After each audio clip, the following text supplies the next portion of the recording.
네, 영국의 유럽연합 이탈, 즉 브렉시트 여부를 묻는 국민투표, 그리고 북한의 중거리 탄도미사일 발사로 지구촌이 들썩이고 있습니다.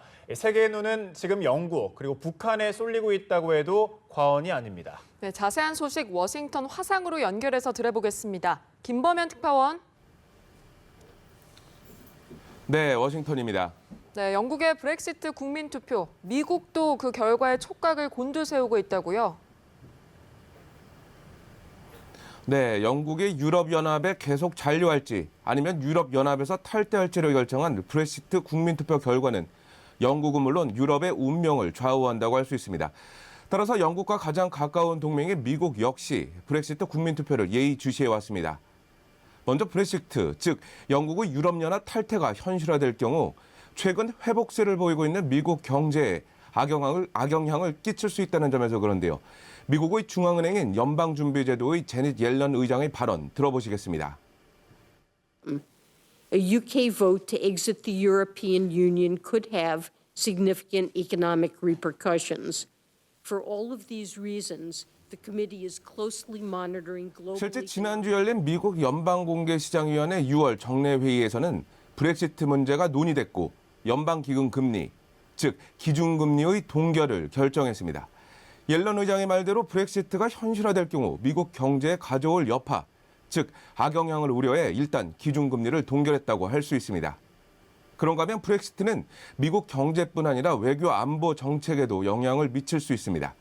미국은 북대서양조약기구, 나토와의 안보 동맹을 기반으로 러시아를 견제해왔다고 할 수 있는데요. 영국의 유럽연합 이탈은 나토의 전력 약화로 이어질 수도 있습니다. 물론 영국이 유럽연합을 탈퇴한다고 해서 나토와 영국의 관계에 직접적인 영향을 미치는 것은 아닙니다. 하지만 그리스 문제, 난민 문제 등으로 이미 시험대에 오른 유럽의 결속이 브렉시트로 인해서 더욱 느슨해지고 이는 결국 미국과 나토의 안보 동맹에 문제를 초래할 것이라는 분석도 적지 않습니다. 네, 그런가 하면 이번 브렉시트 투표 결과가 현재 진행 중인 미국의 대선에 영향을 줄 수 있다는 말도 있던데 어떤 영향을 미치게 됐나요? 네, 최근 영국 BBC 방송이 분석한 건데요. 결론부터 말씀드리면 영국이 유럽연합에서 탈퇴한다면 미국 공화당의 사실상 대선 후보로 확정된 도널드 트럼프에게 유리한 국면이 만들어질 수 있다는 겁니다. 그 이유를 브렉시트와 트럼프 현상의 공통 키워드에서 찾고 있습니다. 모두 5개의 키워드인데요. 기성 정치권에 대한 불만, 자유무역과 이민자 증가로 일자리를 잃은 미국 노동자들의 불만, 과거의 영광을 되찾자는 구호, 그리고 포퓰리즘 등이 그것입니다. 부동산 재벌인 트럼프는 아웃사이더임을 내세워서 워싱턴 주류 정치에 계속해서 도전장을 내왔습니다. 또 미국이 체결한 자유무역협정 FTA의 전면 재검토를 시사해왔고 불법 이민자를 막기 위한 장벽 등을 주요 공약으로 제시한 상태입니다. 여기에 트럼프의 대선 캠페인 구호 자체가 미국을 다시 위대하게인데요. 즉 철저한 미국 우선주의에 입각해 모든 대선 공약을 내놓고 있습니다. 브렉시트에 대한 영국 내 찬성 여론과 트럼프가 여러모로 닮은 꼴이라고 할 수 있습니다. 따라서 브렉시트가 현실화된다면 미국에서 트럼프 현상이 더욱 뚜렷해지면서 내친 김에 트럼프가 오는 11월 대선을 승리로 이끌 발판을 마련할 것이라는 전망이 나오고 있습니다. 네, 북한의 계속된 도발 역시 지금 글로벌 이슈가 됐습니다. 지난 22일 무수단 중거리 탄도미사일 2발을 시험 발사하자마자 곧바로 유엔 안전보장이사회가 소집이 됐는데 회의 결과는 어땠습니까? 네, 이곳 시간으로 어제 오후 유엔 안보리에서 북한의 미사일 시험 발사가 긴급 의제로 논의됐습니다. 비공개 회의가 끝난 뒤에 의장국인 프랑스의 유엔 주재 차석 대사가 간략한 브리핑을 했는데요. 15개 안보리 이사국은 북한의 미사일 발사에 강한 우려와 반대를 표시했습니다.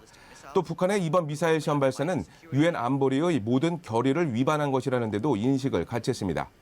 현재 유엔은 북한의 탄도미사일 발사를 전면 금지하고 있습니다. 지난 2006년 대북 결의 1718호를 시작으로 여러 차례 대북 결의를 통해서 사거리에 상관없이 북한이 모든 종류의 탄도미사일 발사 실험을 하지 못하도록 한 겁니다. 그리고 오늘 15개 안보리 이사국 동의를 거쳐서 북한의 탄도미사일 발사를 강력히 규탄하는 언론 성명이 안보리에서 채택됐습니다. 안보리는 언론 성명에서 북한의 탄도미사일 발사는 안보리 결의의 심각한 위반이라는 점을 분명히 짚는 동시에 북한의 미사일 발사는 핵무기 운반 시스템 개발에 기여하고 긴장을 고조시킨다고 비판했습니다. 또 북한이 주민 생활은 외면한 채 탄도미사일 개발에 자원을 활용하고 있다는 유감도 이번 성명에 담았습니다. 나아가 북한에 대해 안보리 차원의 추가 조치 가능성을 시사했는데요. 북한의 상황을 면밀히 지켜보면서 추가 조치를 해나가겠다는 겁니다. 동시에 유엔 회원국들의 완전한 대북 제재 이행을 위한 노력, 그리고 올해 채택된 고강도 대북 제재 결의 2270호의 이행 보고서 제출을 주문했습니다. 유엔 안보리가 북한의 핵과 미사일 도발과 관련해서 언론 성명을 채택하긴 올해 들어서 벌써 7번째입니다.